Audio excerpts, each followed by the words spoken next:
𝑠. We're talking about the word of the year, brain rot. Brain rot. Brain rot. Brain rot. Brain rot.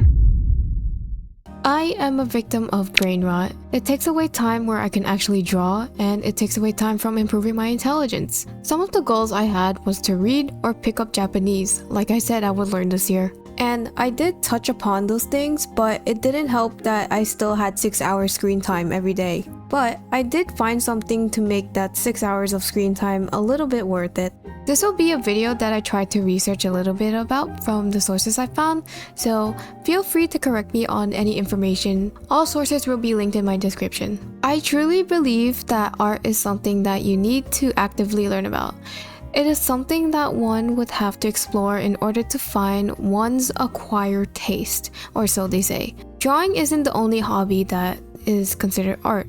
There's music, writing, woodworking, and many more if you really think about it. My main hobby is drawing, but picking up other hobbies besides drawing can give me ideas on how to make my drawings better. I like journaling, I like writing about my life, I like documenting about my life.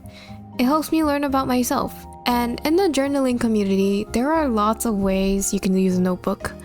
You can either make a diary, record your travels, scrapbook, or even have a book where you could just write a joke a day.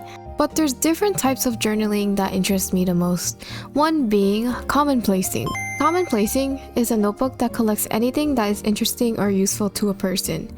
You can have recipes that you liked in there, or an interaction of two people that inspired you, or politics that are going on in the world. It's essentially an information scrapbook that you would like to refer back to sometime. It started as early as the 1500s or the Renaissance era and has been commonly taught as an academic practice.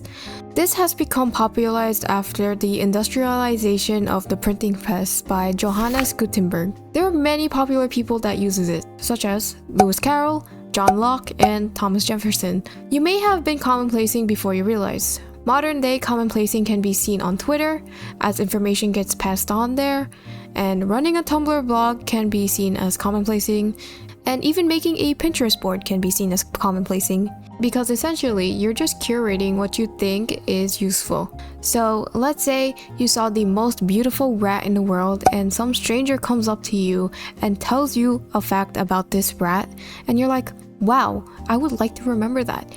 So you would put that in your commonplace book so that you can remember it. And then you would go home and you want to talk to a rat enthusiast about your new fact. So you go look at your book and you tell your friend. And your friend says, oh my god, I never knew that. And then they'll write it in their book so they can remember it as well. And maybe even want to research that fact later on in the day. And that's how information just gets passed around. Since I learned about commonplacing, I turned brain rotting into active learning. Brain rotting has been a thing for a lot of people, including me. Especially with the invention of short-form video, you get shown a lot of content to the point where you don't even realize how much time has passed. But there are times where you find something really interesting or inspiring from another creator, and usually you would get inspired in the moment. Then in the end, you just scroll away. But we can actively take that effort to remember what was inspiring. I know this might be a lot of work to find something and then take note of it, but I promise it is worth it in the long run. Personally, I save videos into bookmarks and spend a day to go through them and write them down. While I do like Pinterest boards of photos that I like, and having many bookmarks that I want to look at later, these are just stuff that I put into a list without any thought or notes on them. By using a notebook, I can do whatever I want. There's no limits, I can circle anything and make notes about, and nothing gets lost. Well, assuming the notebook will never get water damaged or anything. I have tried a commonplace notebook and I have it sectioned into different things: art, quotes, stuff I found on social media, and information and inspiration. Now, how does this connect to art? Here are a few different things that I wrote in my commonplace book that I think are beautiful. There's this phrase in Italian called il dolce far niente. I'm sorry, Italians, if you listen to that. I can't speak Italian that good, but I tried. And it means the art of doing nothing. Another point that I wrote was when I was in the American Museum of Natural History, I took a picture of a description that talked about the significance of animals in China. For example, a black dragon represents endurance and strength, and a lion represents sternness and courage. I wrote it down in my notebook and just deleted the picture because I don't want it taking space in my phone. I have a quote from Pablo Picasso that says, "I do not seek, I find." And lastly, I have a word that I wrote down from Japanese, which is called komorebi, and it is a word for the light shining through the leaves. While these are just words, words can be inspiring as well. Having a curated collection with purpose is very inspiring. I haven't done this yet, but I would like to write down thoughts about any artist that I find inspiring. Sometimes I tend to forget the reason why I like this artist, or why I liked a certain art in particular. By doing this, I get to reinforce why I like the artist and what I want to get out from the artist. Once I have this curation, I kind of have a lot of ideas to run off from. Let's take a look at Lewis Carroll again. There are a lot of things that he wrote that may have been found in Alice in Wonderland, for example, which is one of his popular works. We actually have some pages of Lewis Carroll's commonplace book from the Harry Ransom Center, so there are some pages that I found kind of interesting, which I think connected with Alice in Wonderland. In this page specifically, Lewis Carroll has wrote down rare plants which probably inspired some of the plants shown in Alice in Wonderland.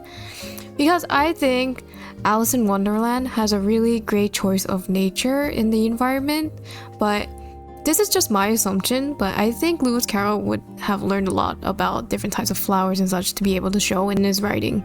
I feel like you can't just get these kind of ideas from Alice in Wonderland without being able to explore the world and having that information in your book. You can learn a lot of things from the flowers. Seems to me they could learn a few things about manners. So let's go back to what I wrote in my notebook, "E dolce far niente." This phrase at the moment inspires me to draw a character that is maybe having leisure time in an outdoor restaurant setting, like in France. And this is just one example of how my notebook can inspire me a little bit. When I look at the quote, "I do not seek, I find," by Pablo Picasso, I find myself imagining a horror setting for some reason, where a character is staring at you very uncannily.